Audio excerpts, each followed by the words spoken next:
Avtorica knjige Majhna sem bila je Ivanka Korošec, ki se je rodila v Lescah. Napisala je knjige Majhna sem bila, Preprosto je najlepše in Poti v znano. Objavila pa tudi vrsto člankov v revijah, kot so Ognjišče, Vzajemna, Družina, tudi v Družinski pratiki, Poštnih razgledih, Planinskem vestniku in seveda v Deželnih novicah. Ker izjemno rada fotografira, je svoje prispevke običajno opremila tudi z lastnimi fotografijami. Perpetuum mobile. Mati ni nikoli dovolila, da bi jo videla potrto. Nikdar se ni pustila zajeti žalosti. Ta večer pa sem jo videla zaskrbljeno in žalostno, kot še nikoli prej. Nikar toliko ne premišljuj, je rekla teta Tilka. Nisem je videla, vendar je njen glas prihajal od štedilnika, kjer je imela svoj stol, na katerem je vedno sedela in pletla. Saj ne, je odvrnila mama. Iti je treba naprej, vedno naprej. Ti pa ostajaš v preteklosti, ves čas misliš na preteklost. Sploh pa raje živi. Saj živim, je oporekala mama. Živiš? Seveda, saj vidiš. Ne, ne živiš vedno. To ni vseeno živeti tako ali drugače.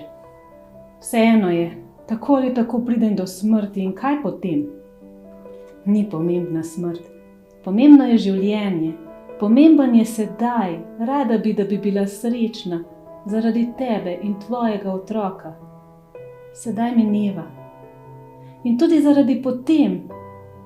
Kaj pa ima človek od tega? Spomine vendar. Spomine.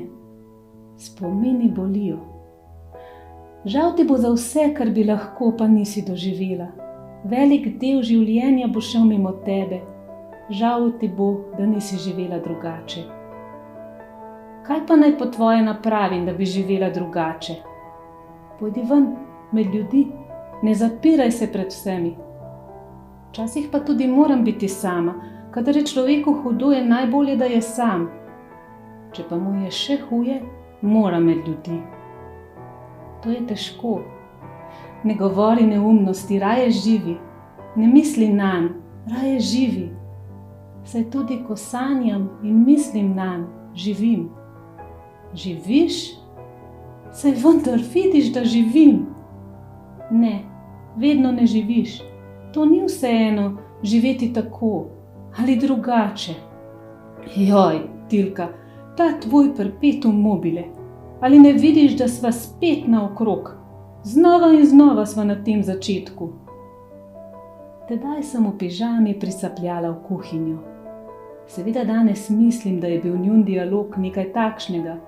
Tedaj pa nisem ničesar razumela. Iz vsega sem razbrala samo to, da je mama nesrečna, da prestaja strašno žalost in vleklo me je, divje me je vleklo k njej. Mama se je zdrznila, pogledala me je z očmi polnimi težko zadrževanih solz. Tedaj sem planila, stekla k njej in jo trdno objela okrog vratu. Sonček moj, je rekla, me stisnila k sebi in se mi nasmehnila skozi solze. Bilo je spet vse dobro.